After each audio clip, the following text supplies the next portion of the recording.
The new coming-of-age film with a female-driven crew is turning heads and winning awards on the festival circuit. Lane 1974 is set in California during the 60s and 70s, and it follows a single mother and her 3 children through a series of very emotional situations, especially for the eldest daughter. The film's a labor of love, nearly a decade in the making for director and screenwriter S.J. Chiro, who's here now, along with producer Jennessa West. It's good to have you both. Hi. So we were just talking before we came on the air about what a tectonic shift happened in family life in the late 60s, early 70s. Was that part of what really made you want to tell this story? Yeah, absolutely. Well, this is based on a book by Clayne Hayward. It's her memoir. She said it in 1978, but I moved it back to 1974 because of exactly what you're talking about. It was such an intense year with Watergate, with the end of the Vietnam War. I mean, I think America was in a very bad place psychically. Yeah. And I think it just added to the pressure on the characters in the story. So what drew you to this story?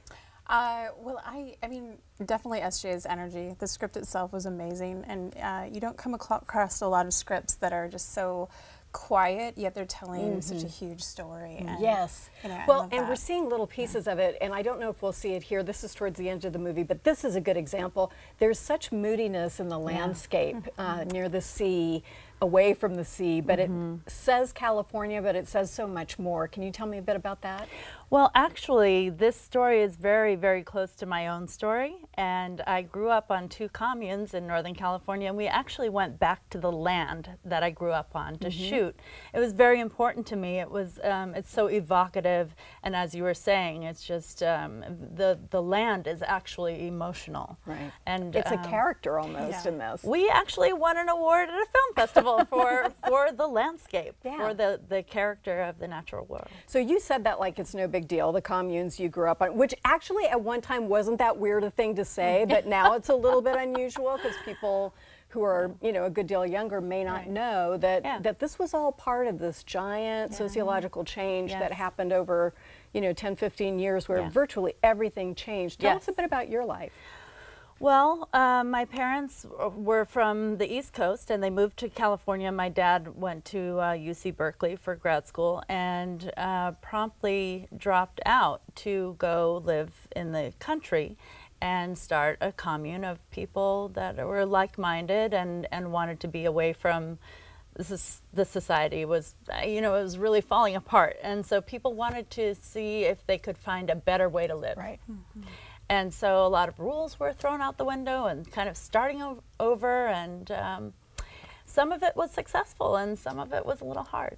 So some of it was a little hard, and in fact the clip we're about to see is a manifestation of that, where our mom, named Hallelujah, that's right, self-named, I think Karen, right? Was that her? That was her name, and then she named herself Hallelujah. Yes, that's She's come on a bit of a hard time with her 3 kids, and she's calling home to her own mother. Let's take a look. Okay. Hey, Mom. Hi. It's Karen. Yeah. Yeah, no, it's me. Beat it. Come on. Yeah, it's me. Yeah, well, I was thinking we haven't seen each other, and I was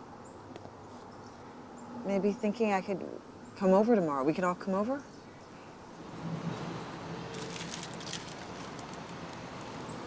I know it's been a while, but I just thought we could come by and say hi. Jamie, bring Shayla. Come on. Okay.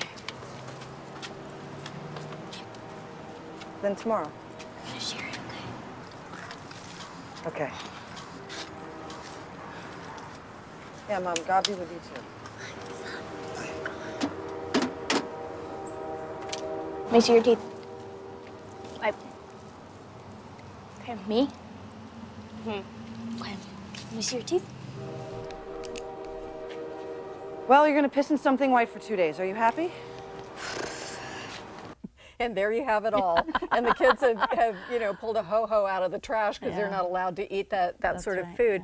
And you see this eldest daughter in what is not uncommon, you know, when families are going through a lot of turmoil, where she is parenting the whole family, but she's just a kid. Right. Tell me more about her character, if you would.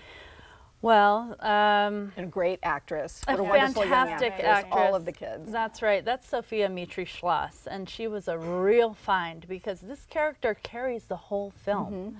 And we searched in LA for days. We looked at girls after girls after girls. We just weren't seeing what we needed. And finally, our casting director, Amy Renee, said, you know what, let's go back home, go back to Seattle. There's a girl I want you to see. And it was Sophia. And she's just incredible. She is, and she had, you know, with her face.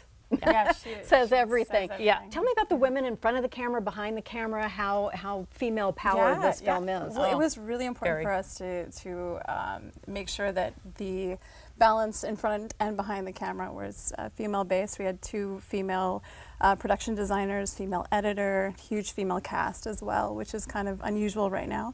You know, it's amazing what happens when women come together and collaborate. And how's it different? I think, you know, it's just the collaboration part. I think we're asked to come to the table, and I think there were a lot of people that stepped up into roles on this set, which were pretty remarkable. And then also the guys. I think they're seeing that women are in leadership positions, and it's really comforting. You know, our cinematographer Sebastian Scandiuzzi is, you know, obviously a guy, but it was nice. I think.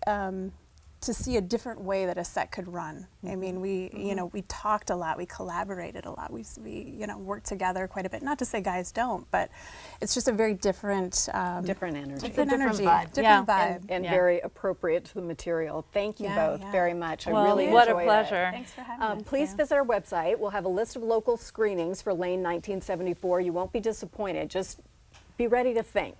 Coming up, stylist Darcy Camden brings runway fashion to the office for all of us. We'll be back after this.